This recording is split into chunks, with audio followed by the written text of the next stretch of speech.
It's Friday. Hey. What's going on? Miguel Lloyd, host of Light Full Circle Radio. And this is an interesting day. We're going to jump right into it. We're not going to mess around because for the first time in this year and first time since our new iteration of Light Full Circle Radio, we're going to have a guest today. But we got a lot to talk about. Let me go ahead and bring in the super producer. What's going on, What's Queen? up, guys? How you feeling? Happy Friday. I'm good. I'm feeling really good. And I'm just ready to jump right in because it has been a very, very long week. It's been a very long week, and we got a big announcement at the end of the show. And don't y'all let me forget it. Drop it in the comments, or super producer don't let me forget it. But we got a lot to talk about this week. So, as we mentioned, coming into the show, it's the first time you tune into Life Full Circle Radio, we take subject matter off the headlines. We dig a little bit deeper into it. Today, we're going to have a great show as we're going to be talking about what else? The insurrection at the U.S. Capitol. You're supposed to have done all that before we came on the air. Like, really? Like, do we want to act like this is a serious show, or are we just going to do what's will be done in the green room, which is our living rooms and our bathrooms before? Anyway,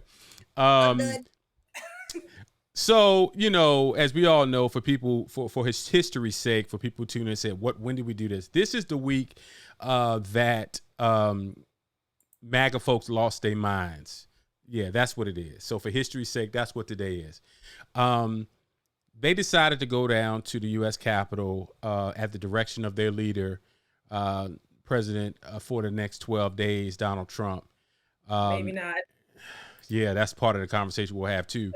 And decided they wanted to go to Congress. And I literally, as someone who calls DC my second home, always will, knowing that area, and I watched what was going down, and I was in utter amazement looking at them storming the Capitol like this was out of a movie. But let me go ahead and let you set that up. Go ahead, jump in. Yeah, I mean, what you said is basically what happened. If you look at the timeline of everything, let me just go ahead and pull up the exact timeline that you sent over to me. It's, you know, they pushed through the barriers at 1 p.m. Eastern time on Wednesday. About 90 minutes later, police said demonstrators got into the building and the doors to the House and Senate were locked. Shortly after, the House floor was evacuated by police. So was Vice President Mike Pence, of course. And an armed standoff took place at the House front at about 3 p.m. Eastern time. So we're looking at about a 2-hour window where these people were basically allowed to advance. Right. I'm going to use military terms or terroristic terms because that's what it was. That's exactly what it was. I mean, we watched a black police officer who was outnumbered. Everybody keeps saying, why didn't he pull his gun?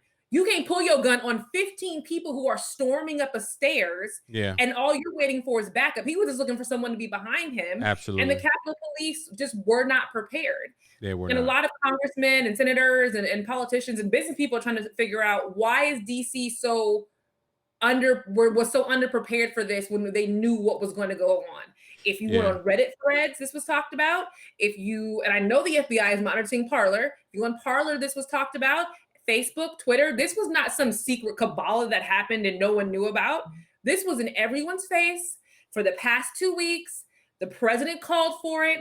Ted Cruz, fat lie, won't defend his wife's self, called for all of this. And ta-da, it magically happened. I mean, what else do people want? What else do people want? Well, see, there's a certain element of our community who really believes that they're not as crazy as these people are. They're crazy. You know, I go back to a long time ago when I first got my driver's license, and we used to walk up into the DMV and VA, and there used to be these people standing out there giving away leaflets. See, this is how old it is. They weren't sending out text messages. They were giving out little leaflets. Talking leaflet. I called it leaflets, right?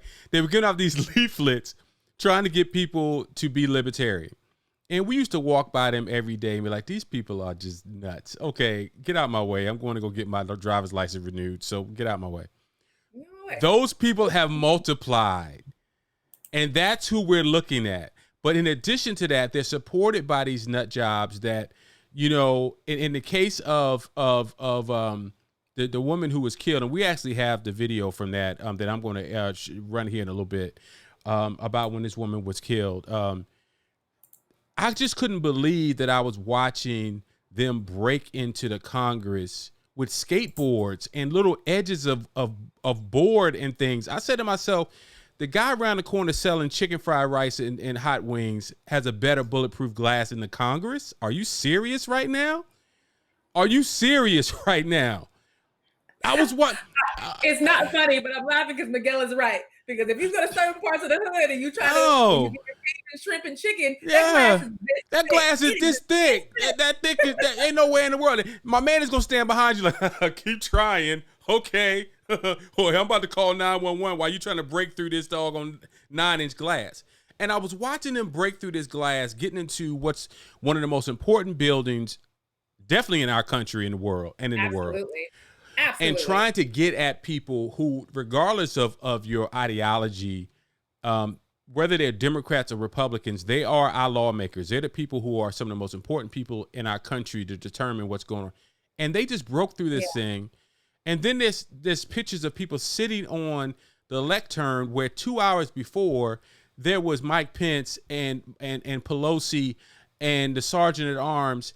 And then even the situation you talked about the Capitol Police. I want you guys to get out your feelings, right?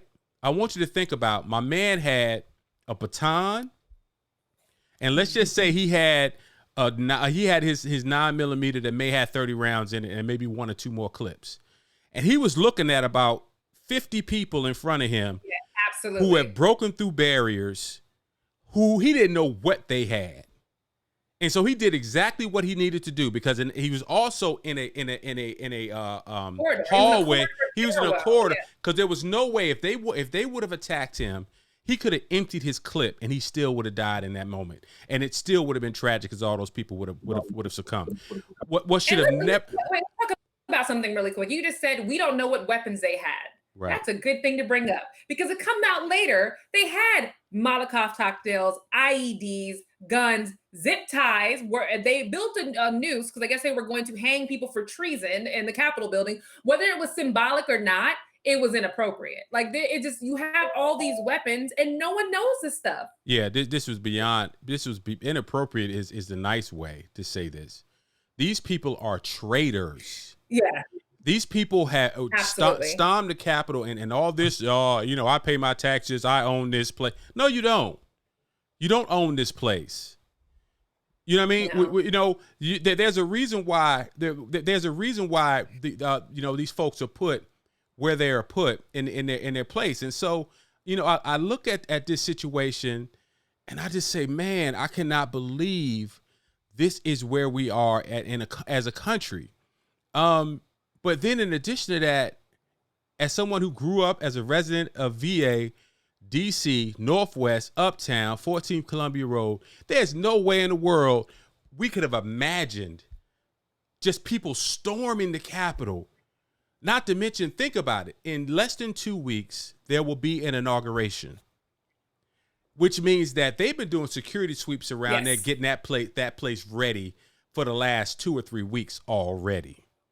And so in addition to that, they were able to storm the inauguration area, climb that area, and lay themselves down there. This was orchestrated. This was planned. We're going to have I have a segment of an interview that I'm going to run a little bit later with Congressman Hank Johnson, who's of the 4th District here in Georgia. He was on the Rashad Ritchie morning show I think yesterday or today. And he talked about it from a firsthand view on what has been going on. So we're going to bring that in later. But as I mentioned, for the first time in this iteration of our show, we actually have a guest on our show today. And I'm going to bring him in, and I'm checking to make sure he's ready. We're going to have him on here in just a second. But Leo Smith is a friend of mine here in Georgia. He's someone who's very active in the Georgia Republican community. And so, we want to get his perspective. This brother is trying to do some things here in the community that to be respected. We've said many times on this show that, we got to work with everybody. 'Cause one thing we can love about our social advocacy is what we love as many of us as Democrats and independents. But there's some folks that are on the right who are there because of economic reasons, not because, obviously that they just hate everybody else. They know how to make money. What we do know about Republicans is that they focus on the dough. So we're going to get into that here in just a second. But let me make sure we give a shout out to our sponsors here. True Products. Make sure you check them out. Make sure you get yourself some of that detergent. My house is smelling real good right about now, Kia, because we I just got know. finished. I want some. Oh, okay. I want All some. I right. need to. Yeah, go and get some. You will enjoy it. But let me go ahead and bring in my guest, and then we're going to let's see, do we still have them? Because we might have lost them. We'll see. We'll see if we can get them back up here in just a second. But as we talked about, this stuff is crazy, Kia. And I know you're on a few more Republican in a few more Republican communities and some of the other conversations that have been going on. What are you hearing in that space? It's all over the place. I'm not even gonna lie. It's so all over the place. You have the Republicans who, like me, are real Republicans who are just Mm, like, nope, this is beyond the line that we were already mad about. We have now yeah, gone into Crazyville, and we can't have this. And a lot of them are saying that he needs to be impeached. It needs to yeah. happen immediately. If we were not waiting 2 more weeks, it needs to be impeached because apparently, and I didn't know this, Hmm. when a president is impeached or has been impeached twice, Hmm. it kills any option for him to run for any public office moving forward. Yeah, So a lot of the Republicans like me are hoping at least let him get impeached a second time, even if he's not removed for office, because 2 times means we don't have to deal with this fool ever again. He couldn't run for anything in government, and we don't have to publicly deal with it. We can just say, oh, he's a whack job over off to the side. He's the Heaven's Gate cult leader, like it's fine. He'll go do some yeah. Jim Jones stuff in Brazil, and well, it's fine. Like it's not that big a deal. Uh It's huh. not funny, but that's really when people are just like, okay, cool. We'll get back into it after. I mean, let me bring in my man. Let me bring in my man. Make sure we got you, Leo. You there, brother? Hold on a second. No, you're not because the camera is not pulled in. We're gonna get you in here. Hold on just a second. And There we come go. on. Let's see. I can hear you, but I can't see you. We'll have you in here in just a second, Leo. Be patient So with me, while good brother. Miguel is working on getting our guest up, I just want to say, make sure everybody knows, please comment. If there are any comments that could pop up, we'll definitely put them on the screen. If you have any questions that you want to know, please put them down there in the comment box below so that we can answer your questions, especially if you have questions for our guest. Leo, what's up, my friend? Hey, brother, how you doing? Man, I'm good. I'm good. I'm good, man. Good to have you on the show today. And as we mentioned, let me do the quick. I'm not the real big. I'm gonna read your bio for the next 5 minutes because people in Georgia know who you are. They know you. But let's talk about you a little bit. You are someone who's very active in the GOP and the Republican movement here in Georgia. You've been involved for a while. You're actually a VA boy like me, straight Absolutely. from VA. From I think you went to Virginia Tech undergrad, Uh-huh. and so, but let's get into this conversation, man. Okay, so you started off now five. Let's go back to 2015. Let's go back to 2015, and I don't know how soon. How soon did you? Because full disclosure, you're a Republican. You did support Trump a little bit early on. Let's talk about first of all what you did for Trump and when you decided, okay, he was a bridge too far, because I know it was pretty early during his term. Right. Yeah. So when Trump came onto the scene, I, like everybody else, sort of poo-pooed him. I said, this guy's an entertainer. He is not a Republican because he was a Democrat at the time that he Mm-hmm. came onto the scene. Mm-hmm. I rejected him as a populist entertainer just trying to play a grift. Our Republicans in the primary did not do well against Trump, and I was an executive with the Georgia Republican Party. So I was one of the executive team members of the party, running the party, Mm-hmm.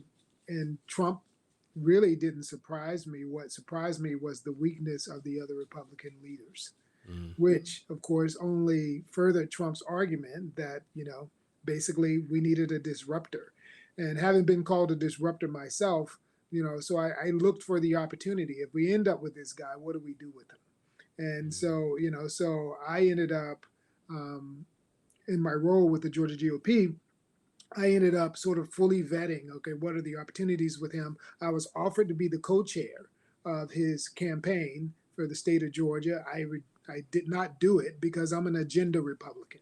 And he wasn't presenting an agenda. He was just presenting himself as the entertainer. And Right. then the party decided as a strategy, they would go with this appeal to racists kind of strategy. And that was a decision. Okay. And I Mm-hmm. was behind the Mm-hmm. scenes. So I knew that. And Mm-hmm. so after I gave him his introduction, that came. Let me pause you for a second. Go When ahead. they Right there. when they presented it that racism was an agenda, that was a decision made by the GOP. How did you feel at that moment? Oh, it became very clear to me that my work that I had been doing, bringing more brown people to the party, not only to vote but to be leaders, right? Mm-hmm. That work, always difficult, was now actually considered counter strategy. That work would upset the people, that universe of voters that the party now was going to be tapping into, because they felt like Donald Trump would do that. And so this was, on one hand, I understand the way the machinery works. I understand how the sausage is made. This is my profession. So I wasn't emotional about it, because I know white people systemically feel that racism is a tool. They don't think of it as a scarlet letter. Not the way we do. We moralize about racism. They don't. And and when white liberals moralize about white racism, is usually fake. So it didn't shock me when white folks were using it for their advantage, right? Okay. So I just said, okay, so I ran this course, and now I'm going to be working against them to save the party that was Frederick Douglass's party, that was most black people's party all the way through the 1930s. And I won't run from the party necessarily, because it's sort of like running from America if you see racism. I'm an American. Yeah, I'm yeah. anywhere. Let's and we're gonna have our civics lesson later, because that's not what people want to hear right now. They want to hear about what's going on. Absolutely, in DC. There's much going on. There's much going on, but I do want to touch on that something, because we hear that all the time with Black Republicans. You talk about it was the party of Republicans were the party of Black folks going all the way back, and there's reasons for that, going back to Reconstruction and Lincoln and all that. Yeah. But it's the ideology, it's not the party, right? The ideology is what it was. There's certain people who want to see progress. There's certain people who want to see fairness. And there's certain people who want things to stay status quo. You look at the words conservative and progressives, it's about people who want to keep things the same way, and then people who want to progress. Sometimes at one point that was Republicans, and now it's the Democrats, right? So, when I hear that part of the argument, it always just kind of annoys me a little bit, because we know Southern strategy. We go back to the 1950s, late 50s, early 60s of Southern strategy and what happened there. But anyway, let's get into what happened Wednesday. What were you thinking after 4 years of Donald Trump? Did you ever see this being the period to the sentence of the Donald Trump presidency? Absolutely. That's why it started. That's why I took my role in the party in the first place. In 2012, when I wrote to the party, I expressly said that if we don't do this work, we're going to have a civil war. Wow. And so when Donald Trump came, then I was certain we were going to have yesterday. We were going to have the 7th. And so that wasn't a shock to me or many of the people. Bill Nighat, runs a television show. Jim Galloway writes in the AJC. They'll tell you in 2013 on their show, I said, we will have a civil war because white people are not dealing with their illness. But have they ever dealt with the illness of racism? They've never had to. They've never had to. They've never had to. And that's the part that, as we sat back and watched this on Wednesday, I said this to a friend of mine earlier. I was amazed, but I wasn't. I was appalled, but I wasn't surprised. Right. I watched this go down, and I said to myself, we can pull up images right now of when Black Lives Matter last summer were in DC marching. They were late. They were like stormtroopers at the Lincoln Memorial, lined up to keep that property from being destroyed.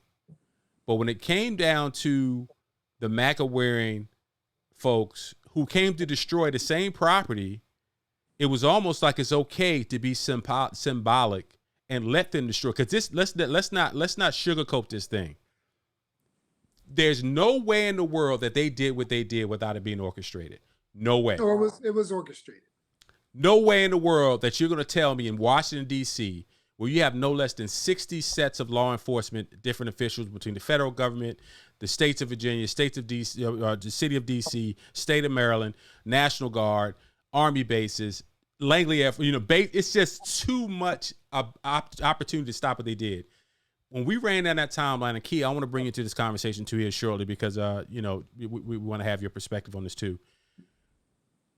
you can't tell me in a 3-hour span, because it took 2.5 to 3 hours for all of that to transpire, that the National Guard could not have been called just to let them protest 100, 200, 500 feet away from the Capitol and do whatever you want that far away from the Capitol. But it was orchestrated. And that is the part that's amazing to me, that Trump supporters and Republicans enabled Trump that much that he could do a speech 2 hours before, 15 minutes away, 15-minute walk away, and tell them to go to the Capitol. He gave them those directions, and still nobody did a damn thing. Trump even gave himself cover, Miguel, by hosting a meeting with Republicans, many black, he used them as shields while all that was going on, so that he could have a backup to say that he's not a racist in case some racist, really super duper racist stuff, broke out, other than the Confederate flags and all that kind of stuff, of course. He had young people like C.J. Pearson, who was a young kid that's your mentor. Used to be your mentee, right? Mm-hmm. He had them, Vernon Jones from Georgia. He had them in a private meeting in the White House with them. They were watching it together. They were watching this unfold in Congress together. Right. Amazing. And I know this because of CJ, right? Yeah. So I know that behind the scenes, the public has no clue this was happening. He was sitting there. The National Guard was calling. He had already told them, the Capitol Police, he had already sent down through the Department of Defense, through his security detail, that we will not use force. We will just let them do what they need to do to assemble, because AOC's people came in and did something similar in their mind. That's how he wanted to justify it. So let them in. Key, I'm gonna bring you into this. I want to get you involved in this conversation. Let me get you in here, sis. All right, we'll keep talking as I figure this thing out. I think you think you got it right, and you think I hear you, Kia. We can hear you. You want to hear your voice? We can go radio. Go ahead. We can hear you. That's fine. Until you get me on the screen, I'm just going to keep asking questions, because I'm usually the only Black Republican in my age group to ever exist, apparently. So having you on the show is like, thank God, like somebody gets it. But I just have a couple of questions overall. When you have so-called Black Republicans like the Candace Owens and the Diamond and Silks, who are representing Black conservatives, how does that make you feel? Because for me, it makes me feel like, okay, what happened to the Mia Loves of the world? What happened to the Michael, Steels of the world? Why is this what we get as our representation as Black conservatism? Well, I mean, look, we've been, Kia, it's nice to meet you, by the way. You're not just the only unicorn. There's two let me just tell you, Leo, before you answer this question. Kia has been my friend, little sister, for 12, 13 years. Right. It's been a while. Always been our Black conservative on our show. And so anytime we have our Black Republicans on, she likes to do her backflips. But it's cool to have you guys engaged in dialogue. But go ahead. This is really great. Say she's not the only unicorn, is where you left off. Right. Yeah. So look, and so part of the secret sauce for those guys is they're grifters, and so they are entertainers. They're like the minstrel show, okay? Mm-hmm. And so Kia, I've always treated them. When I entered into the party, I actually wrote into the business plan that we would not use Black people for entertainment. It was actually written into my document, because I know that that's what white people do. Okay. That's how Uncle Tom became a play rather than a book, right? Uncle Tom was a good figure. He wasn't, but they needed to turn him into an entertaining figure so they could deal with him, right? And make him, dehumanize him. So that's what some Black people have figured that out as a way to grift and to make money off of white Republicans. And so that's how I feel about Candace. She's still, I don't know if she does today, but when I first met Candace and she wanted to get under my wing, I rejected her because I said, you're not a Republican. Thank you. Shelley Winter, Shelley Winter, forever. Even Shelley Winter, who I would say probably now he's a Republican, but when he first came to me, I called him, I said, Shelley, you're an entertainer. I'll use you for entertainment. And I'll let them know Shelley's here to entertain the white people. I'm here to go recruit black people and to talk about policy. And the white people would sometimes get mad at me. They go, "Hey Leo, we haven't seen you in a long time, and wow, we love you, and we want to talk to you. Or you're our black guy." And I go, "I don't talk to you because you're a Republican. The black people who talk to you are people who need you. I don't need you. I need to get more black people in the party." So the Yeah. black people who they got comfortable with are the black people who are entertaining them. And so And I, people I came up with the now, phrase minority voter engagement is not the person speaking. Minority voter engagement is the audience, the people you're speaking to. And what those kinds of black Republicans do, Diamond and Silk, they talk to white people. That's they what they do. do. And I think the one reason why they make white people comfortable is because they exude this fake image of the model minority. It's not real, it's a character, but they do it so well and it makes white people across, well, in the Republican Party, and not even, I don't even think Republican, I think in the Trump world, makes them feel super safe and like, oh, look, I have a black friend. Like that's what it makes them feel like. But look at it, Kia. I think you're being generous, Kia. You called them the model minority. Look. The brother who was with the NRA, the guy from Oklahoma or whatever, he had the big white 10-gallon hat. Then you got Alan West with always wearing all his medals and talking about killing Arabs. I mean, Yeah. they're usually over the top. Diamonds, I mean, come on. They're not model, they're minstrels. They're doing a show. Even Vernon Jones, when he got introduced at a rally a couple of months ago down in Buckhead, he got In introduced November. not as state representative. He got introduced as the showman himself. So I went over to Vernon and I said, "Hey, I guess you're never going to get the status of Republican. They just introduced you. They didn't even say that you were a state representative. They introduced you as a showman, man. How much they paying you? You at least you're getting flowers or something." And I told him, "Hey," and I said, "Look," because he used a phrase one time to entertain them. He goes, "When you see the white of her eyes, shoot." And I said, I called him out right in public. I told him, "Dude, you are not a Republican. You are a grifter. You're a comedian. You're a disgusting thing." Wow, let me ask this, Leo, because this is something that goes, and here's why I respect you so much. What you're doing is not easy, right? Because for the most part, black folks, the mass population of black folks, look at you and immediately they see an Uncle Tom, not the book Uncle Tom. They see the play Uncle Tom, right? What you just described. They don't see someone who's in the rooms fighting. I always say all the time that people have to play their positions, right? You have to play your position. We need you in that room fighting those fights because there's a lot of us that'll never let in those rooms because they know that we don't have the patience to deal with that thing. You've gone through 4 years now, 5 years of Donald Trump, the change of the Republican Party. What do you see as being the next move for the Republican Party? Because for the most part, you got to believe that you guys are in a little bit of a tough way right now. The Trumpsters have taken over the Republican Party. You've had the Lindsey Grahams and of the world who for all this time they supported him and now they don't.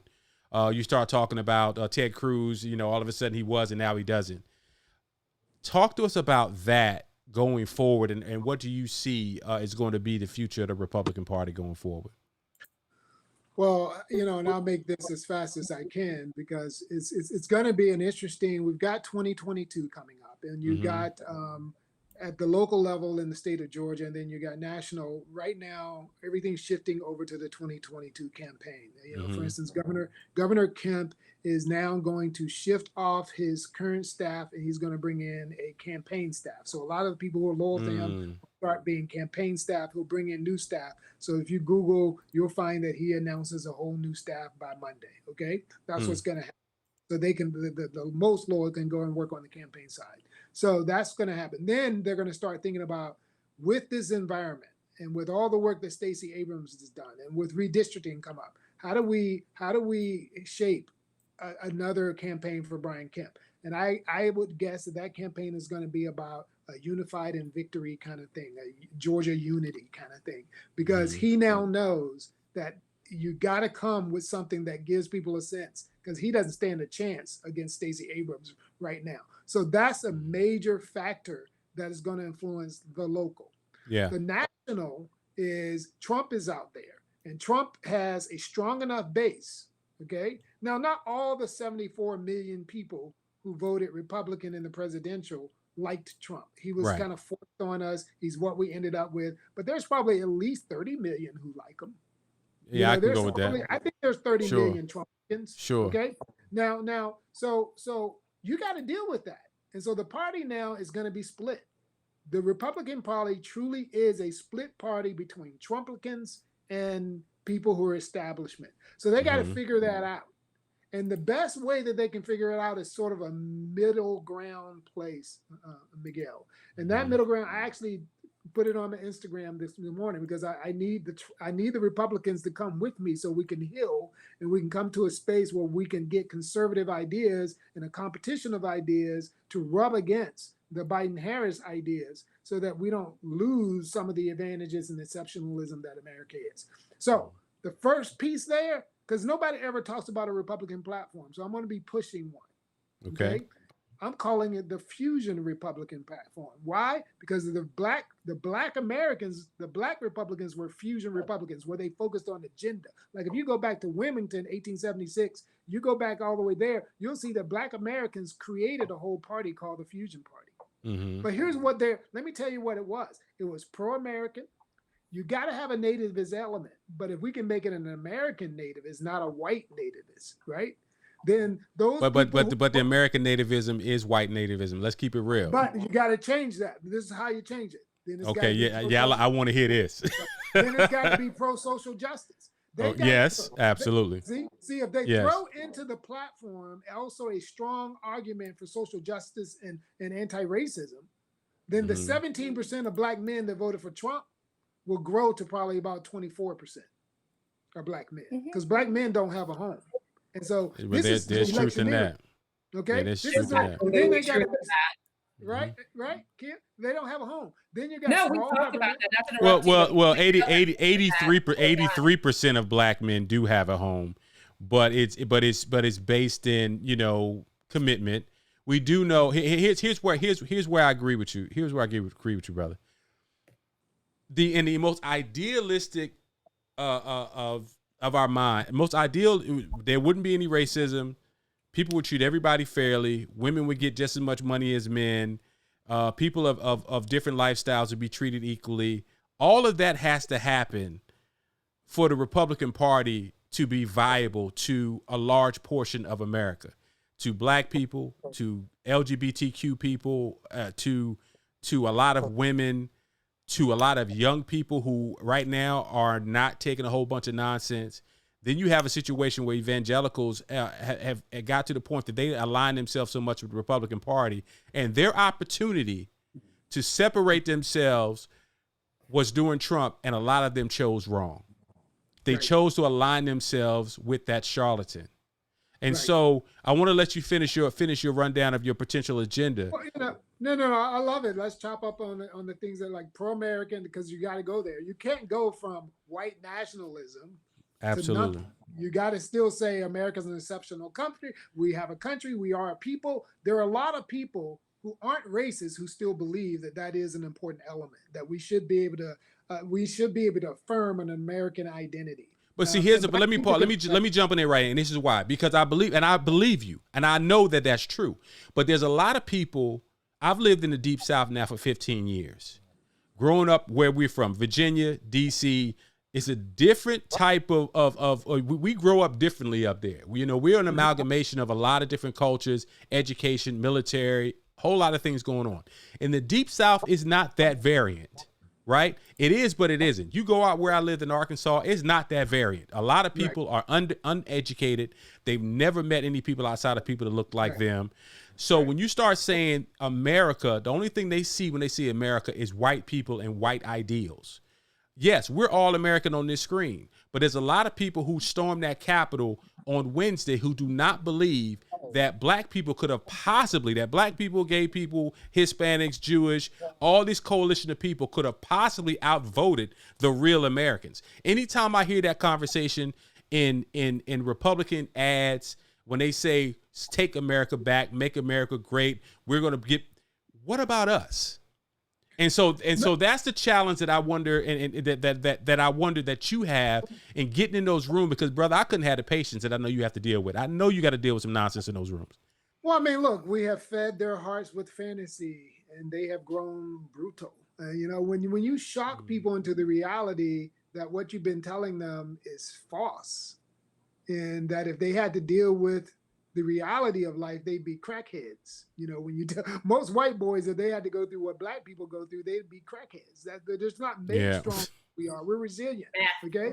Because we've gone through so much. So the fact is that this is what's happening now. That's a social issue, okay? Psychologists need to deal with that. Sociologists need to deal with that. A new Marshall Plan to deal with the fact that white people are not really been dealing with reality. It's like Bear Bryant when he goes, "Whoa, I've been making them think that they were good football players until we scrimmage Grambling." They're not very good, right? And so what they're gonna do is what Bear Bryant did. Mm-hmm. What did Bear Bryant do? He got black players, right? Mm-hmm. So the Republican Party, in order to carry that pro-American message, they're gonna find black people to carry that message. I'm predicting here. Okay, I'm no longer on the inside of the Republican Party. They respect me. Yeah. They know I got following, and they think I'm smart. They know that. They know I can make shit happen. Right. But I'm not on the inside because I rejected the nonsense. Okay. So they'd rather have Candace and some entertainers than me. But I'm electioneering here. Yeah. I'm electioneering. Yeah. So I'm not talking about what's right or morally right here. I'm saying this is their best way forward. They got to hold on to the pro-American thing because that's where we are. Yeah. Because the Democrats aren't going to do pro-American. Hold on, Key. I see you. For all y'all black folks out here who always want to talk to a black Republican, you want to talk about black Republicans, but not to black Republicans. Here's your opportunity.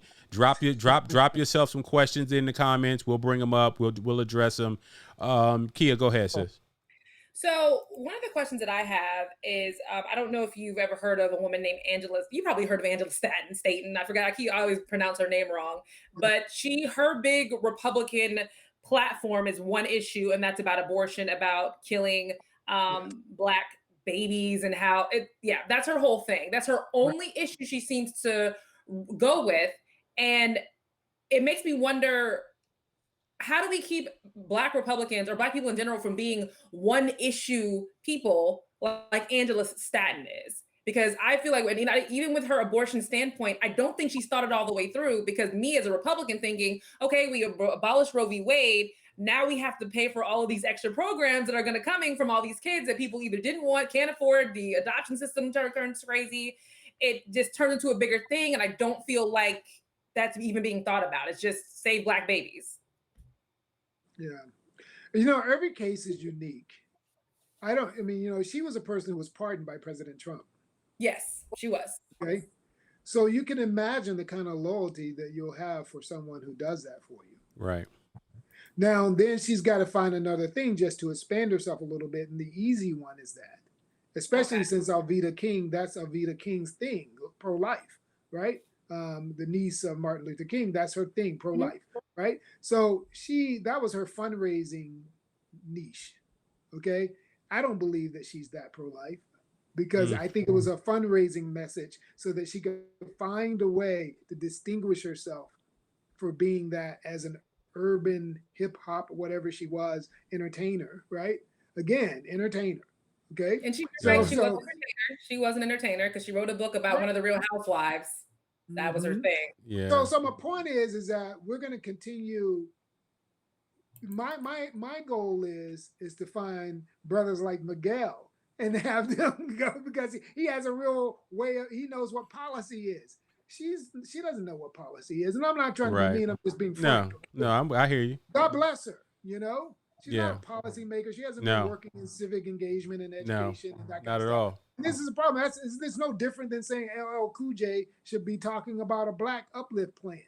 The problem is that we having the talented 10th, the educated, the policy leaders. I'm not trying to be a snob, but I don't go to somebody who's never played baseball to teach my son how to hit. No, there's truth in that, but don't do that. Yeah, there's truth in that. Everybody needs to play their position. I think one of the things that we often have a problem with as black folks is that and it's funny you bring up LL, because it's gonna make me go to Ice Cube. LL is not a policymaker, but LL has a voice. Ice Cube has a voice, right? And when it came down to that situation with Ice Cube, the Democrats blew it. and this is why I say the Democrats blew it. Yeah. He asked to take his 30 plus years in the business and use that celebrity to push a black agenda. And you know what we did as black folks? Excuse my French, we shitted on him. And when it's all said and done, this is the same guy who did No Vaseline. This is the same guy who did some pretty raunchy stuff over the years. And I really think that he has really tempered himself. Because in essence, what I say is if an LL or LeBron or it doesn't matter. When Cardi B came out and Cardi B said that, you know, she had an interview with Bernie Sanders and people crapped on her because why is Bernie Sanders talking to a rapper? There are millions of people that I couldn't dream of touching that Cardi B can touch. Right. There's a whole campaign out there that went out there about strippers on a pole that helped to get voters to the ballot box in that community. Angela right? Brown. Right? Yep. And here's the thing, as you mentioned about black snobs, some of us looked at that and we looked down our nose at these people and said, why are we listening to him? Because the people that listen to who are hardcore Ice Cube fans, and I'm a hardcore love hip hop, been a hip hop fan since I was 16, 15 years old. There are people that will listen to Ice Cube, that there are things that he could say that won't touch people who I hang out with, but his community who are not voted in droves, he probably got some people out there to vote. Or he got people to say, nah, I'm not voting because they dissed Ice Cube so bad. So my point is that we have to respect everybody's voice. Now, when you start talking nonsense, then no. But Cube came out with the intent purpose of saying, this is a black agenda I want to push. Now, did it mirror some of the things from the CBC? That's what I hear. They say he didn't take a call from Kamala Harris. They say he did. Man, these people are people have been active in these communities for a long time. We need to find our positions, play our positions, and that's where I'm in this portion. But that kind of gets under my skin a little bit. But I do have, because I'm working hard on this. I'm working hard, and that's why I brought up the talented 10th. I'm working hard on getting the talented 10th to stop rejecting their privilege.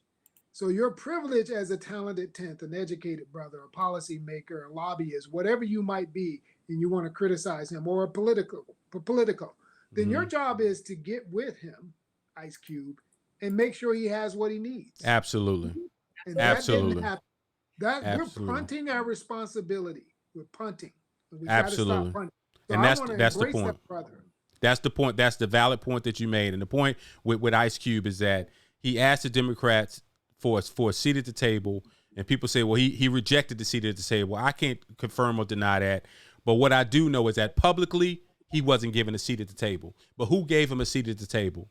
It was King White Label. That's what I call Donald Trump, King White Label. If he sees something that he wants to put his stamp and his name on it, he'll say, come on in. Yeah, I like that. Boom, let me put my stamp on it, now it's mine.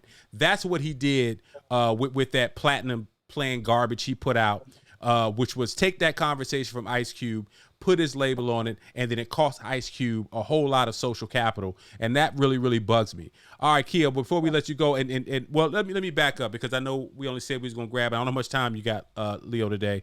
This has been a great conversation. Trump's legacy, what do you think is going to be? Shame, disorder, for only about 6 months. Because as MLK says, we have a way of forgetting stuff really fast. Mm-hmm. He's never appealed to the people of Atlanta, the people of Georgia, black people. We're not his audience anyway. No. So he's going to go underground. He's going to create a news channel that will only be seen by them, really. Kid, how long have I been saying that? Right? He'll create a news channel. Yeah. He'll even continue to threaten the Republican Party with creating his own party, which will take away all their voters. And then, because he doesn't give a crap about the Republican Party. He's not a Republican. Not at all. Right? Not at all. So that's why I say the Republicans are going to have a hard time winning the president for another 8 years. I mean, 2024, we're not going to win unless Biden really, lays a turd, which is possible with him. I don't think he's going to lay a turd, but I think he's going to be so boring that people are going to be like, I kind of miss the chaos a little bit. No. The No. media will find a way to create some chaos, and there's going to be a lot of upset Black people during this process, and then there's going to be a lot of playing the Latinos against Blacks. It will. That they're going to be embroiled in that for the next few years. The globalists who want to go and help out everybody in other countries, Black people, and especially the ADOS, the American descendants of slavery, they're not going to be happy. Ifioma Ike with the Black Policy Lab and Black Lives Matter, those people are going to be asking for their seat. And those young people are not as patient. No, as, you're right. Civil rights. You're right. And here's the thing. I don't get emotional about why the ADOS movement is mad, or the Hotep movement is mad, or the people who, there's so many people. We don't talk about this stuff unless somebody express their discontent. So expressing your discontent about certain issues, if they're valid, we'll pay attention. If it's not valid, we'll ignore it and put you off in the corner. Nobody put enough of those Trump nut jobs in the corner where they were for so long and didn't leave them there. And they kept, and Trump gave those people a platform that they did not deserve. Because as you mentioned, they're just like him. There are no policies. They don't believe in anything. They just believe in we're better than you. No, you're not, actually. In order for many of us as minorities to succeed, we have to be 10 times better than you. So we're at least twice better than you. And so going out there with your Mountain Dew mouth, go back out there to the middle of wherever you came from and make sure that you can try to figure out how to change the tires on that car that broke down on the side of the road and make sure you can survive the next 30 years of your life. Leo, man, I appreciate you, brother. Miguel, can I get nerdy for just a second? Because Sure. I don't want people to sleep. Okay. Sure. I'm working on pro-democracy, and I want people to, yes, Stacey has a good chance of winning governor. But let me just point out something to you. Okay. DeKalb County, Black people, when you beat somebody in a sport, right? Yeah. And they played an A+ game, Mm-hmm. you don't freak out too much because you're like, they just played an A+ game. They can't do that every time, right? Mm-hmm. Black people in this particular cycle played an A+ game. Stacey Abrams, the whole team. Yes, she did. Ossoff helped out. Warnock made Ossoff win. Ossoff made Warnock win by running the wingman for him. Yeah. And so he wouldn't have to be the angry Black guy. Yeah. But let me give you some numbers real quick. Hold on. Pause for a second. Dude, put your finger on that. Okay. He just dropped some science on y'all. I hope that you heard. Because he just laid out the whole, for people in Georgia, let Ossoff be the bad guy. While if you guys saw the ads in Georgia, they literally had Reverend Warnock walking dogs and puppies and kissing dogs in commercials. While Kelly Loeffler was having burning cars and radical socialists and all. I knew, and I tell people all the time, if people listen to some shows, I knew that Warnock was going to win. I wasn't as convinced that Ossoff was going to win because Purdue is rooted to the good old boys in Georgia.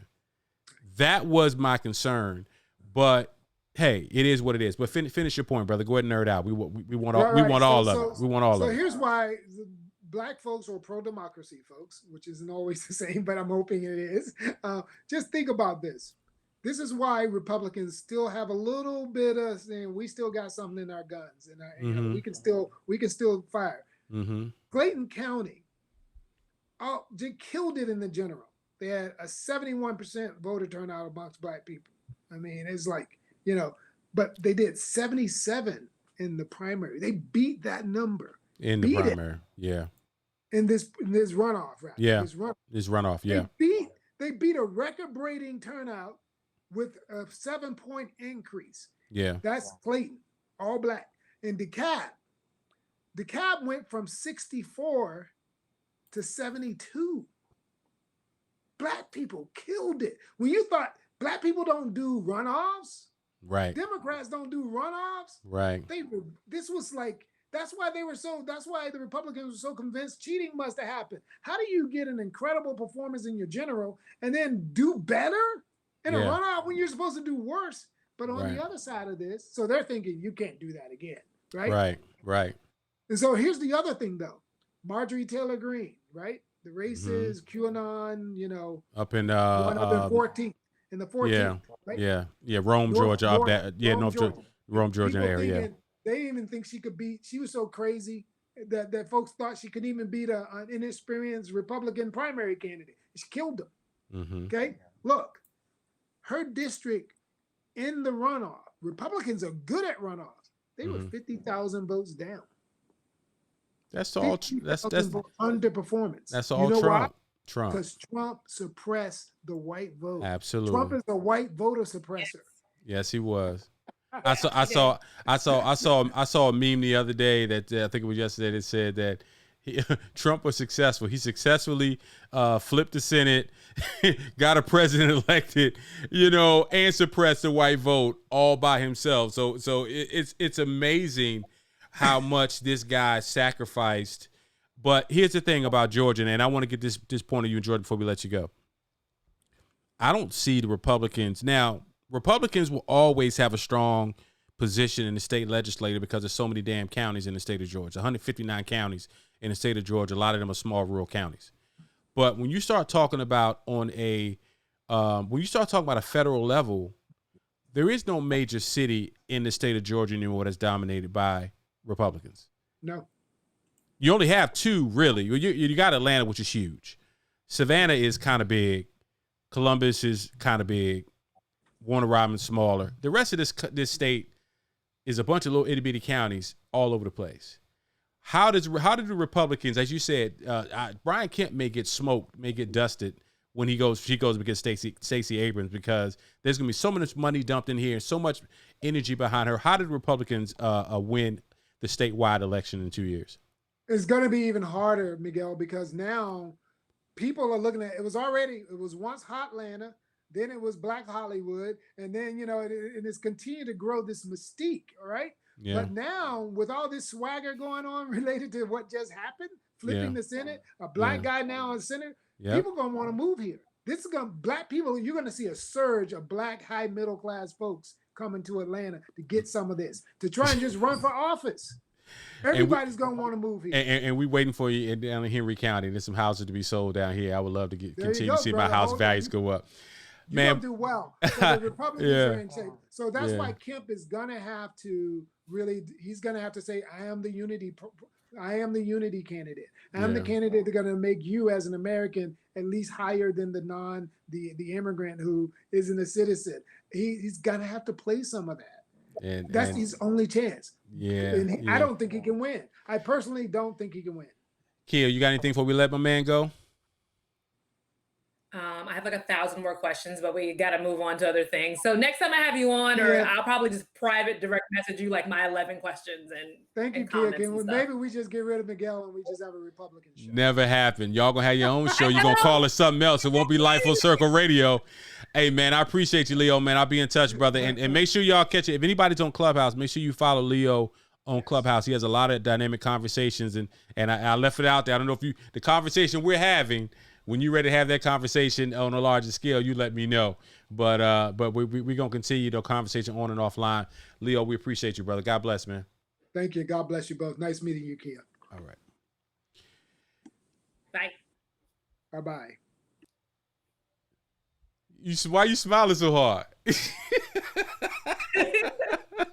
Black Republican Christmas. That's why. No, honestly, I could have asked him so many other questions, but I'm glad he kind of confirmed how I feel about the Diamond and Silks, the Angela Statons, the Candace Owens, that these people are not Republicans. They are actors, and they are ruining it for people like myself, or even people like my own brother, who's kind of on the fence between the two parties, who could possibly come over, but doesn't want to deal with the garbage. So it's crazy. Yeah, you can hold your breath. Y'all think I'm coming over there, but I'll do business with you. Anyway. No, all jokes aside, man, Leo's a really, really great guy. Really, we've had a lot of dialogue about different things, and I definitely respect him and what he's doing, because I wouldn't have the patience for it, because from an economic standpoint, I get why people can be Republican. I get, because of the fact of you're a business person and you want to make sure that your business is strong, you have to have some relationships outside of these parties. These two-party systems are a bunch of nonsense, but we end up getting put into these two little boxes, and that's what ends up being the way that we have to make decisions. And those days are going by the wayside. But anyway, So we want to get into a couple things. We'll get back into our regular format Wait a minute. I'm sorry. Go Shout ahead. out to Alton Drew. Yeah, shout out to my man Elton Drew. What's up, man? It's been a minute. Man, it's been a minute. Alton Drew used to be our political analyst on the regular here with Life Full Circle Radio. Like I said, we putting the band together. We're gonna continue. And here, see, I'm shouting you out, and then you put this nonsense in my comments. Boy, I know, oh boy, oh boy, I'm not messing with y'all in this nonsense. Well, I getting back to what was going on in DC. I wanted you guys to hear something while we're transitioning here. My guy Rashad Ritchie, who's a radio personality here, and I'm trying to get it scrubbed here. Radio personality here in the Atlanta area. He had Congressman Hank Johnson on his show, and when he had him on the show, I'm going to cue this up. He had him on the show, and the conversation that they had as everything was going down in D.C., he was in the Capitol. And I want you guys to hear this. This is straight from the Rashad Ritchie show, which is on WAOK here in the Atlanta market. Let's cue this thing up. I want you guys to hear this firsthand from Congressman Hank Johnson and on the Rashad Ritchie Morning Show. Earlier in the show, I had an announcement to make. I'm making the announcement now. Very thankful. Let me push this forward a little bit. Get under that. Okay, here we go. Heard a gunshot go off. Can you hear that good? And that seemed to have been right outside of the chamber, right below us. It was really close. Just heard one shot, bam, and that caused everybody to hit the floor. And then finally, we were told to make our way to the farthest exit door. And all the time, the police officers, and I said that, and I still give kudos to those Capitol Hill police officers and sergeant at arms officials who were down on the ground. They were with us, trying to extract us from a difficult situation. I really appreciated their performance. And they are not the problem as far as what happened. There was a lapse in judgment further up the chain, the command structure. Yeah. But anyway, they were able to get us out of there. And once we got out, you could see on the third floor, they had gotten up to where we were, just a horde of individuals who were spread-eagled on the floor. Just, literally no space between them, just people and they were being held at gunpoint by the Capitol Hill police. Now, as we learned later, not very many, I thought all of those people were going to be handcuffed and taken away. They apparently were released. And so there's a lot of, there's evidence of collusion between those at the White House and those in the House of Representatives itself. But also in law enforcement, there seems to be some collusion that took place to help with this overthrow attempt. Wow. And it's a very serious, we know that we've got racist skinheads and nationalist people in our military ranks. And we know that we have them in our police departments. We know that we have them in the FBI, CIA.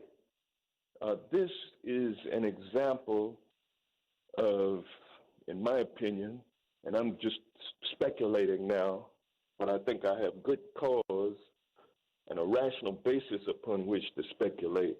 This is an example of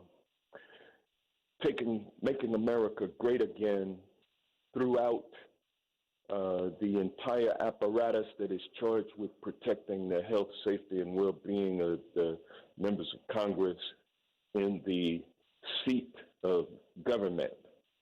So this was a very serious coup attempt.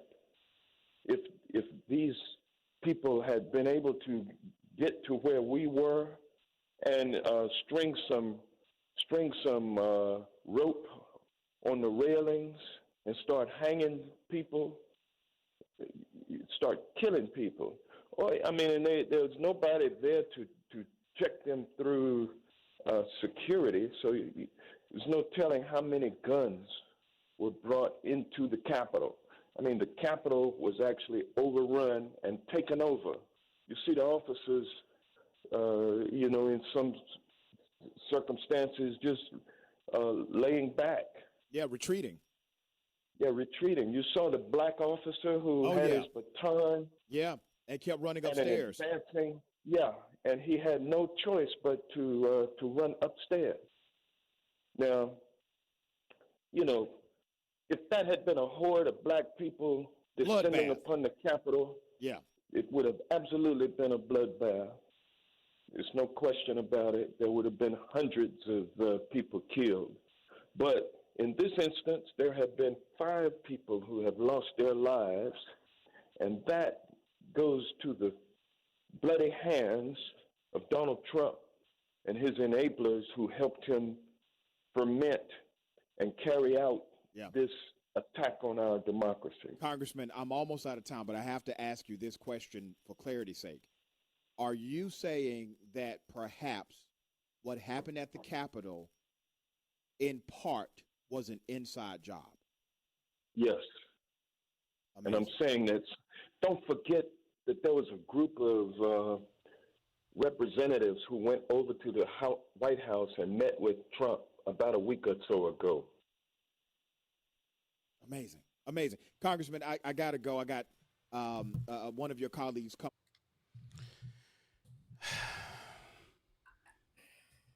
So that was Congressman Hank Johnson.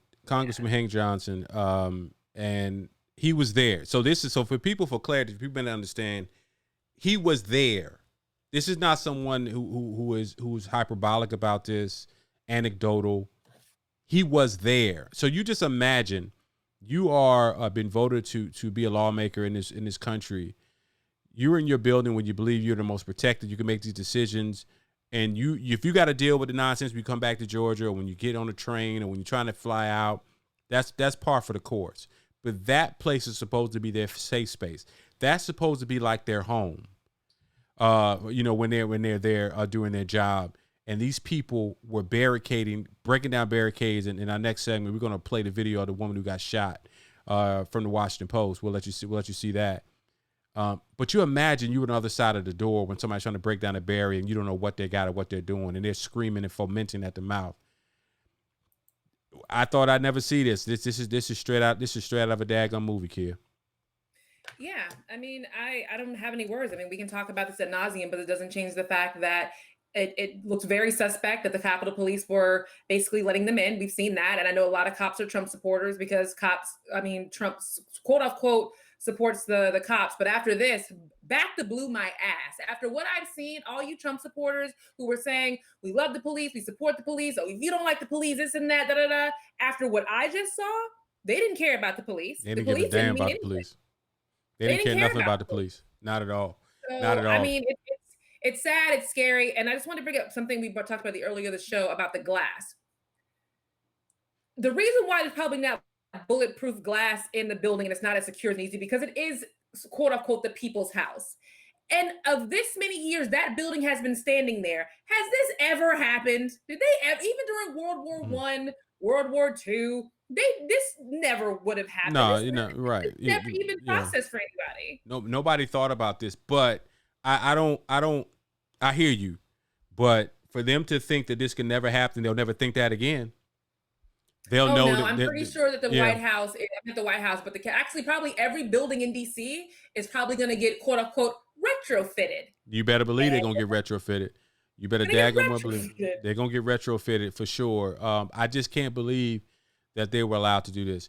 You're listening. This is a Life Full Circle Radio. We've had a great show. We'll continue this a little bit. We're going to go a little bit longer today because we got a lot to talk about, and I think it's been pretty fluid. If you have any questions, comments, drop them in the chat. We've been having some great dialogue. Alton like, Alton like my comment. He liked my Mountain Dew mouth comment. Can we do fun stuff now? No, we can't do fun stuff yet. We're gonna close out with fun stuff. Give me 15 more minutes. All right, so let me go ahead and get the last bit of hardcore. It's hardcore. I can't believe it. Out of this, what's just been going on. I'm gonna go back. I'm gonna pull a Roland Martin. Go to my iPad. I'm gonna go to my iPad and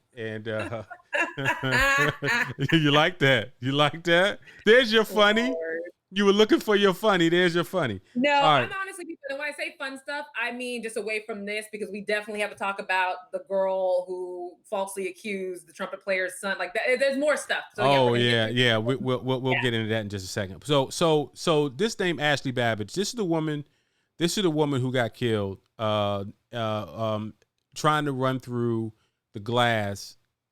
You know what? I'm just gonna let this thing play because I want y'all to see it. Thing. You play stupid games, you win stupid prizes. There you go.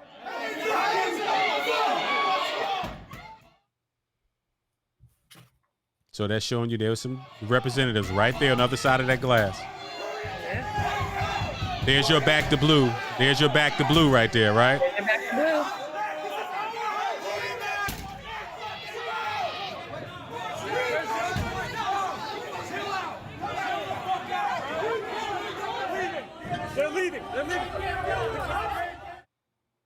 Speaker's lobby, showing you where they are. Yep.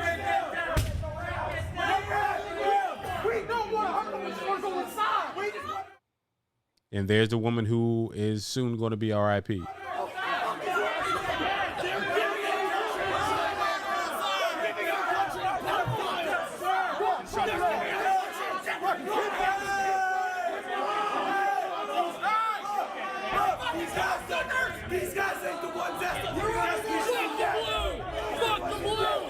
Excuse the language. We want you to go home. I'm recording, and there's so many people. It's just they're gonna push their way up here. Bro, I see people. Now, mind you, this camera guy is basically telling the police, get out of our way. We don't want to hurt you, but we're coming through this door. Out there get hurt. I don't want to see you get hurt. We will make a path dead ass. Like, we don't want. That's what I'm saying. We'll make a path, bro. Please, just let us make a path. Just let us make a path. When the whole country hates you, I want you to go home. Go. Let's go. Get this shit.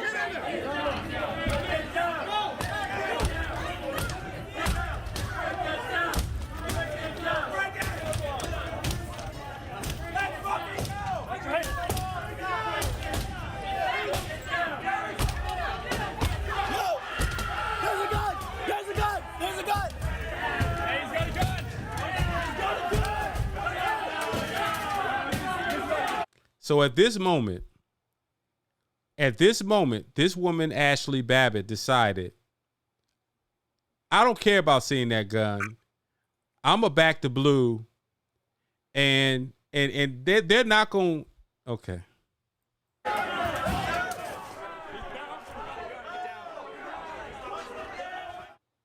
There she goes.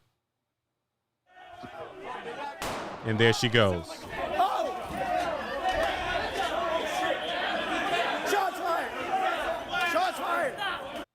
And that's the thing that kills me. Now it's, oh shit. Again, sorry for the language.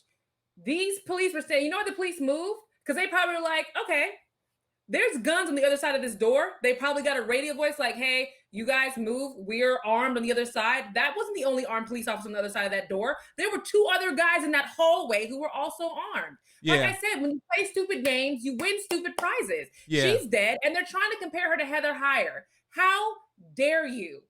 No. How dare you? But here's the funny thing. You talk about the other police. Now, mind you, you saw those police that was in front of the door. Where were these guys? You see those guys behind them? Hold on. Oh, the police? Where were those guys with the riot gear and the guns during the whole time when they were standing there trying to break down this door? That's the problem that I have with this. According to other people, that group of guys, from what I heard, was clearing out the hallway to even get up the stairs.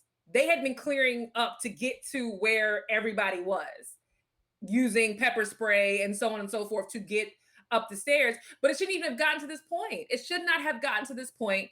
And I'm sorry this girl died, but like I said, you were shown a weapon and had no fear. You thought you were so white that you were clear or invisible or see-through, where you weren't going to get shot, and you got shot and you died, and now you're dead. And I'm sorry for you, but you were warned. You were warned. I I may sound a little callous right now, but I'm not sorry for her.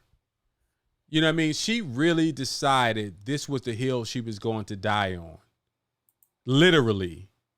You decided you were going to storm the Capitol, go up some stairs, get all the way to the chamber where these people were laid, and they were that these people were fearing for their lives, and you were going to break through the glass, and then you were going to climb through the glass while a man was standing there with his 9mm pointed at you, basically saying, "That's it.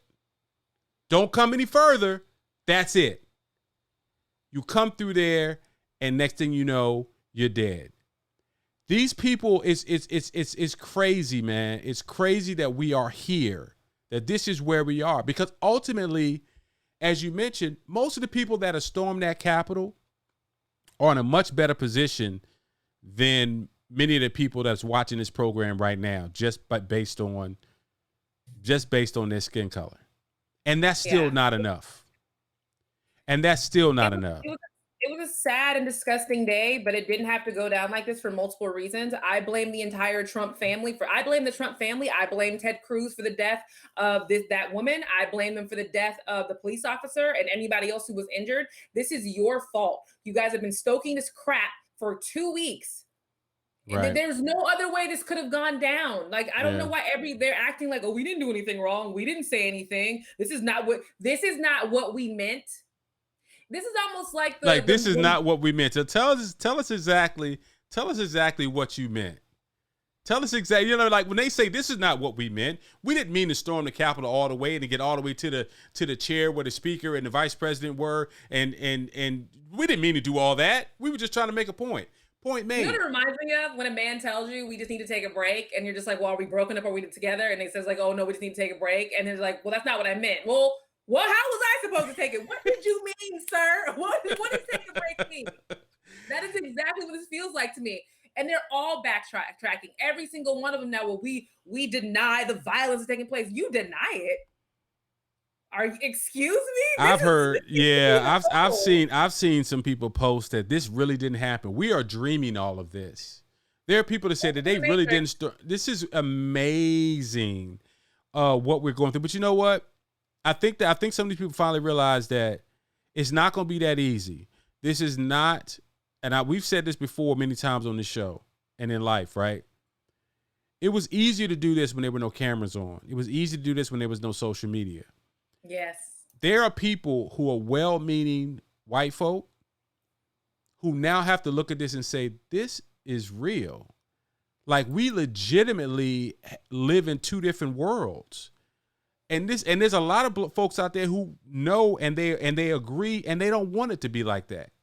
No. So let's stop assuming that all white folks are looking at this stuff and they saying, oh, there's a whole lot of people out here who don't feel this way. And so it was easier to do that 50, 60, 70, 100 years ago when nobody had to see and really deal with this with their conscience that this had to be done. So, so as we get ready to transition, some of the imagery of my little screenshot. So according to Tucker Carlson, his face is so punchable. It's so punchable. Punchable. That's funny. His face is punchable. So punchable. He is so, and I look at this stuff and I just say, this is America, right? For preparation for the Black Lives Matter protests, preparation for the Trump mob. This is where we are. It is. It's where we are. This is where we are. But let's just pray that America continues to change, we feel as though we feel like America will continue to change. But let me give a shout out to my people. What's up, Mustafa? That's my man right there. I need some new T-shirts, bro. Be hitting you up. One of the best designers in VA. Miss my VA family. Oh my God, here we go. You do this every week. No, I don't do this every week. You know what I am about to do? It's on my list. Happy J5. Oh, I knew that was We celebrating all week. Can the Noops get some love from you today? Yes, they can. As a former Miss Diamond of Kappa Alpha Psi, class of 2003. I'm sorry. Finish that. Kappa Alpha Psi Fraternity Incorporated. Go ahead. Kappa Alpha Psi Fraternity Incorporated, former Miss appreciate Diamond, 2003 of the illustrious Kappa. What was this chapter? Alpha Psi chapter at Florida A&M University. I would like to wish all of them a happy J5. I have been close to a lot of Kappas. Miguel is a dear friend. A lot of the close people I've had in my life, a lot of raggedy ex-boyfriends have all been Kappas, and they've all made So that's what it was. We was always wondering, what did the Noops do to you? It finally came out. Noops, why y'all do my girl like that, man? Y'all, them FAMU Noops, man. Y'all, man. The college stories are like in the vault. I'm praying that I can never get famous because I can already see all my friends like, well, we love you, kid, but we can make a quick $2,000. So we're just going to put this story out there. So. All right. We appreciate it. All right, let's get our last few stories in because we can make our big old announcement. We got one more big old announcement to make before the end of the show. You wanted to talk about the chick who wanted to run up on the dude whose son and trying to steal his iPhone and got punched in the throat. Yeah, I just took that story all the way left. But yeah, let's talk about that. Yeah, but we're gonna spend a little tiny bit of time on this because this girl is really trying to set up a defense, and it is insane. But a lot of y'all remember the story of Keon Harris, who was in a hotel in Soho, New York. He had come off the elevator with his son, Keon Jr., and they were accosted by a young woman who was looking for her iPhone. And she basically tackled the 14-year-old saying, you took my phone, you took my phone, you took my phone. Come to find out, she left it in the Uber. Now, number one, we all have lost our cell phones at a hotel, at the airport, in a bag, in an Uber, and all been like, dang, where's my phone? And that's why you got insurance. That's why you got insurance. Well, not even that. Oh my God, you've lost your phone. I've lost my phone. We've never once attacked random people because apparently she went to multiple people, an Asian couple, and then just attacked the Keon and his son when he got off the elevator. I've never done that. If anything, I look at my son like, what you do with my phone? Because I know you got it because you plan on it. Where is my phone at? That's the first thing I would do. But anyway, she tackled this child. People were looking for her. She has now been arrested. And here comes the garbage. She mentally ill, right? She's mentally ill. That she's so addicted to her phone. She needed it so badly and just lost her mind looking for it. That can't work because her and her mother have actually been arrested at other establishments for similar incidents. They were actually kicked out of a Beverly Hills hotel during brunch because they were intoxicated. Her mother actually got arrested for assaulting a police officer because she punched and kicked the police officer. So she can do whatever craziness she wants to do. No one's buying it. No one's going to buy that you were so crazy for your phone that you tackled a child. You tackled a child. Let me just say, a black child in 2020. Let me just say, thank the Lord that was not me. Or thank the Lord that was not my wife. I'd have to have a candlelight vigil outside of jail if that was you. You put your hands on my child over a phone. Ooh, gee, the only thing that would have kept the only thing that would have kept me off her is if my wife is there, so she could have handled it. The devil respects women. I will say that. But if you touch one of his daughters, all bets are off. All bets have now. His wife, his daughter, even my me, wife, my daughter, my wife, my daughter, my Kia, my J-Ro, there's a whole line of beautiful, lovely women that I love and adore. You put your hands on one of them if you want. It's gonna be some slow singing and flower bringing. Anyway, all right, let's slide over, and I'm sure there's a lot of brothers on here who know exactly what I'm talking about. We got to talk about this story here.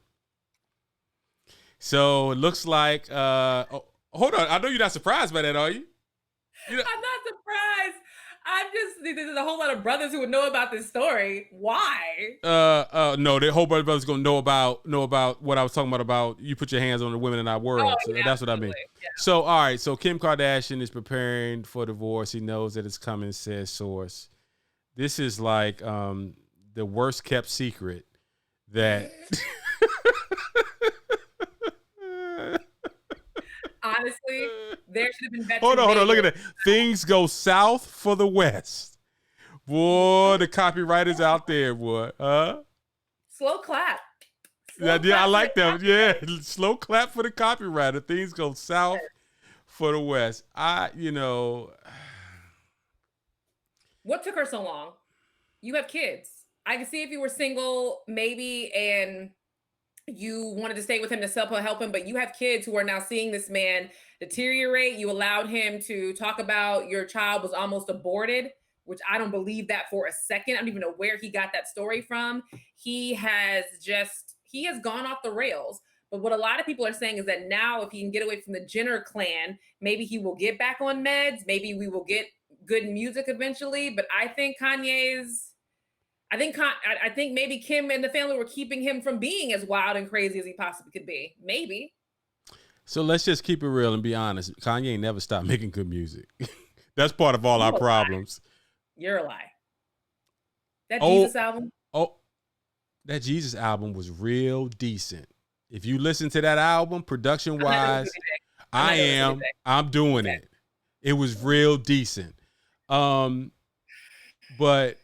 I don't know, man. Kanye, since his mama passed, it's been a slow slide down narcissistic mountain. He can't get right. He can't get right, especially when the worse he gets, the more money he makes. So, they say she's worth over $900 million. He supposedly is worth $1.3 billion. I don't know where from, but I'm assuming he's got a lot of businesses and things. Yeah, but wasn't he borrowing money from very high-end designers for a short period of time when he was trying to get the Yeezus thing off the line? I don't know. That's how millionaires become billionaires. They spend other people's money. I don't know, man. I hope the best. The story's spiraling in a bad way. Okay. And I hate to interrupt you. The only reason I'm bringing it up is it's all good. He actually has been linked to a beauty influencer named Jeffree Star. Jeffree Star is a guy who is gay, of course, and he has been linked to Jeffree Star that they're now dating or a couple. And Jeffree Star came out and was like, what are y'all talking about? See, now y'all have just gone into Crazyville and linking me to stuff that has nothing to do with me, that I don't want anything to do with. Please keep my name out of it. But they're now saying that Kanye, they're just saying anything about him now. There is no PR machine behind him now that Chris has stepped away, basically. It seems like Chris has left him out. So here's the thing. The key word you just used is they. They. Who the hell is they? I could have wrote a blog and found some random person on the web and said they wanted to link you to them. And somebody will say, well, they said. I don't give a doggone about, and you know what? I got to put this one up because this is my man going back from way back.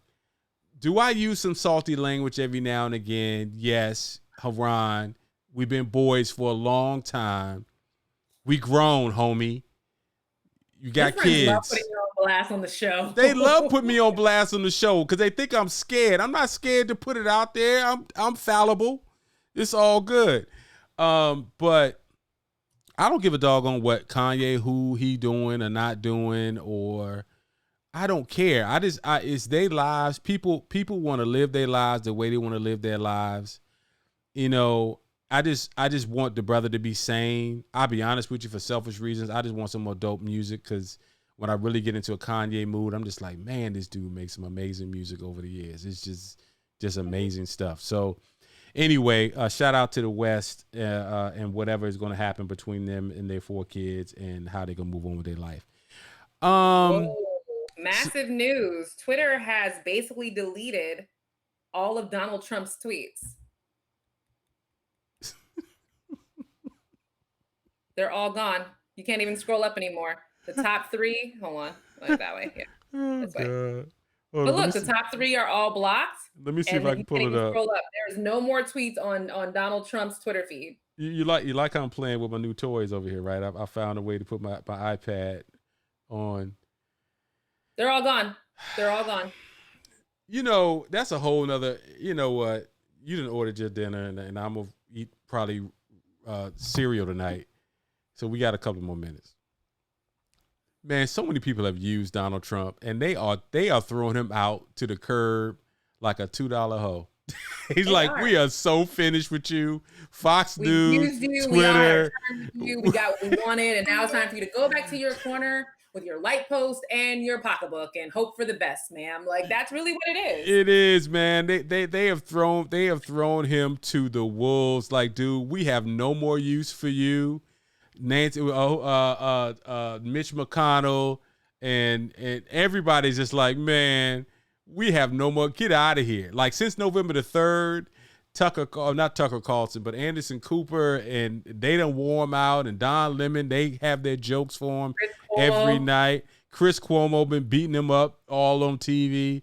Nobody's left, but Tucker Carlson and what's the other pasty looking old guy that's on Fox Business, used to be on CNN, whatever his name is.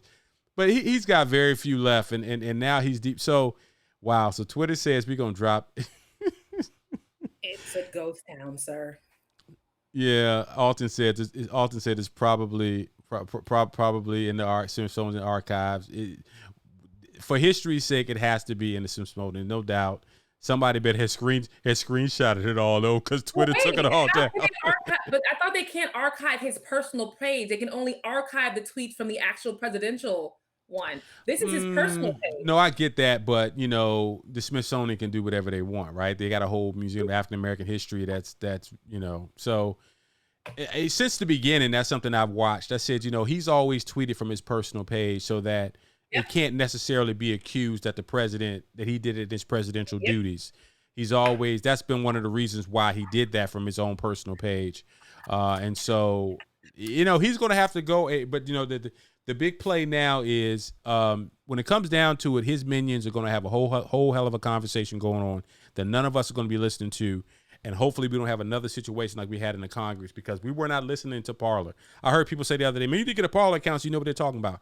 I don't want to get no Parler account. I don't want to get my blood pressure cannot take being in that cesspool of a community. I have no desire. You got any more stories you want to hit on before we make our big announcement? We are over time, so I guess it's time for the big announcement. So I'm gonna do my. What am I gonna do? Let me see. How am I gonna handle this? My girl got an announcement. Go ahead. So my announcement is quite simple. I'm just gonna stand up. Yeah, back up. No, wait, there we go. Yeah, with your stain that you don't even see no more because you're pregnant. That's what happens when you get pregnant. You got all types of stains. You can't see it when they fall on your clothes. Congratulations to the Shakurs. Let me tell you why that's funny with the dropping the food on yourself. Uh-huh. That's the only stain I have on this outfit right now. Like, I keep moving my hairs because there's a mayo stain that's on my shirt from this morning that I just couldn't get out. But that's the one thing about being pregnant. You drop everything. You don't realize depth perception. You're dropping food. It's like putting on makeup. You look down. It's like, where all the powder come from? Like, honey, blow all the powder off. But yes, I am 6 months pregnant with twins. A boy and a girl. I'm about to be an unk. You gotta be an uncle. Uncle Miggy all over again. Uncle Miggy all over again. This is not a COVID baby for all of you people out there. This is not a COVID baby. This is a baby that has been in the works for officially since January with me and my husband's doctors, of course. And we eventually need to do a show about Black fertility because I feel like there's a lot of, from what I've seen on my journey, there's a lot of Black women out there who are struggling with fertility or want to have a kid and don't have a man, don't want to do a donor because they don't want to be a single mom, and they are struggling. And I really want to bring that to the forefront because the stories are just really, they're sad. And I want to give more of these women hope that you can have a baby. It may take some extra stuff you don't want to do, but if you really want to have a baby, you can actually have a baby. I remember, and I'm not gonna go deep on this because ain't either one of us gonna shed no tears on this thing. But I remember your video I saw 6 months or so ago when you were talking about your issues with fertility and you were talking about your issues with miscarriages and things. And I was just like, that's heartbreaking. And then when you told me you was pregnant, tears. I'm past the tears part of it. Yeah, but I get what you're saying. It was weird for a lot of people to hear. I know for you, because no one knew that I had a miscarriage. Right. No one knew. It was a very private thing in our family. My mom didn't want to talk about it. Every time I tried to talk about it with my brother, he would walk out of the room and made him so upset. Yeah. But there's a lot of Black women or women in general who have miscarriages, multiple, and they suffer in silence because they don't know who to talk to or what to talk about it for. And Yeah. Well, sis, congratulations. I'm so happy for you. Got 2 youngins coming, boy and a girl, and but that doesn't mean you can't get but like 2 shows off. I'm just letting you know. So you're going to have one of them going to have to help you with the microphone or go help you tweet or something. The other joy is having your mother-in-law live 40 minutes away from you and your mother-in-law move in for 3 months. My mom's moving in for 3 months. My mother-in-law lives 40 minutes away. Y'all good. I'm absolutely joking. You take as much time as you need because we got a whole lot of work to do here with Life Full Circle Radio. All right, family. Great show, amazing show. Thank you to Leo Smith for coming in and giving us some great insight. Guys, don't let this thing, step away from the TV. Step away from the TV is, and I'm saying that's one of those moments I'm preaching to myself. 12 days. What's the day? Today's what? What's the day? 12th, 8th? What's the day? Oh, wait a minute. I'm sorry to interrupt you, but apparently one of our listeners just gave some real good information. Trump just got permanently suspended from Twitter. Lord have mercy. We'll get all that. Walker posting that, but he got permanently suspended. That's what the noobs do. The noobs always pass up great information. Yeah, he's a noob. Hey. All right, God bless you. Make sure y'all follow us on all the socials, all the Twitters, because we didn't get suspended. We still got our Twitter accounts. All right, we'll talk to y'all next week. God bless.